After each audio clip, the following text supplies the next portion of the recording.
Welcome to 5 and 5 from the One Stop Co-op Shop, where we discuss 5 key elements of a game in about 5 minutes. I'm Michael Kelly, and today we're looking at Imperial Assault, specifically the solo and co-op play through the Legends of the Alliance app. No disclaimer needed for this one, I bought all of those huge boxes myself. Now, I've been a Star Wars nut for most of my life, but for some reason, every board game that came out about Star Wars had to be competitive. So when Fantasy Flight announced that they were going to do co-op and solo play for Imperial Assault, I was overjoyed. But is the app-based play a natural fit for the game, or does it feel like they just cobbled something together? Let's find out and get to the list.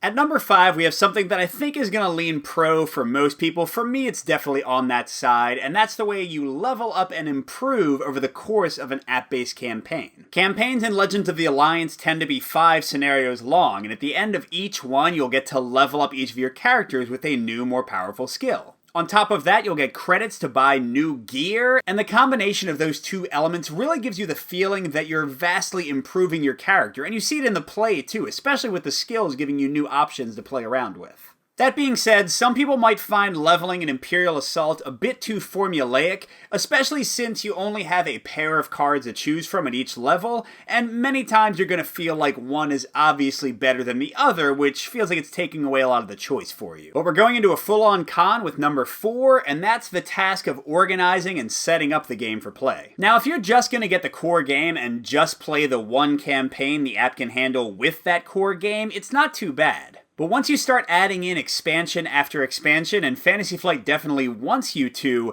the task of tracking down all the different tiles and setting them up for a mission and finding the specific enemies that are spawned, both their cards and their miniatures, can really be tough unless you invest extra money in organizational systems. So it ends up being a kind of odd give and take in that you want to buy more, but it makes the game harder to get to the table the more you invest. Number 3 is going to be a mix of pro and con, and that's the scenario design and the content you get with just the app. On the positive side, I think the scenarios are pretty well done. They tend to have a nice variety of objectives and really kind of force you to think differently. Sometimes you'll be defending, sometimes you'll be racing. And if you get enough expansions to fully access the app's content, there's a ton of stuff in there. You get a bunch of campaigns and also the new raid mode that I did my playthrough on yesterday that really give you a ton of cool ways to play Star Wars. But here's the thing, to play any of that extra content, you need to put out for those big boxes, and they are not cheap. We are talking hundreds and hundreds of dollars to own everything. And within a given scenario, within a given campaign,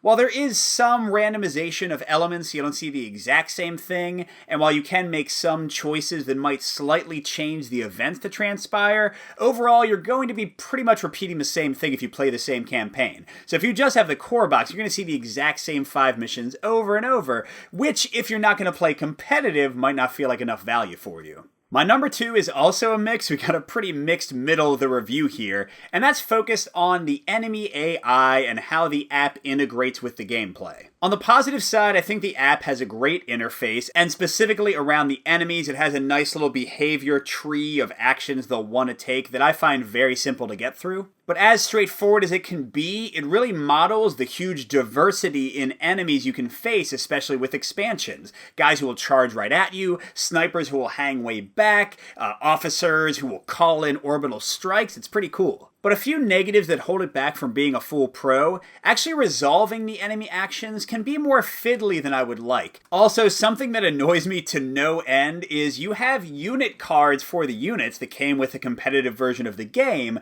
but then in the app they've changed some of those abilities, they've removed a lot of them, and you have to click through a few button clicks to see how those units are changed. So kind of referring to the cards and the app, it can get a little annoying, especially again when you have tons of expansions and you might not see the same enemy that often. But we are going to end with a really big pro, and that's the actual play and tactical combat of the game. The cool abilities you can chain together, the clever moves you can make with your allies, it's great. And I especially love the resource management in the game, choosing when to exhaust your items and your skills, choosing when to use strain to get extra movement or fire off awesome abilities. Now, it's not to the level of something like Gloomhaven in terms of tactical complexity, but I think it's fairly close and with a much easier entry level, so it's pretty great. Overall, Imperial Assault with app-based play might be a winner for you or not, depending on a few factors. First, right off the bat, if you hate the idea of apps in your games and just want to have a pure board game experience, then certainly stay away from this. But beyond that, the big question you have to ask is how much do you want to invest and what modes are you going to play? If you're buying this purely for solo and co-op and you're not willing to download the fan-made solo and co-op variant that lets you use the basic campaigns, you're not really getting enough content here, especially with all the expansions they want you to buy. But if you don't mind using that fan-made content, if you're willing to play competitive skirmish mode or one versus many overlord mode, then you're going to love this game. It's an amazing value if you let yourself experience the full breadth of what it has to offer. Good gaming, and I'll see you at the next stop.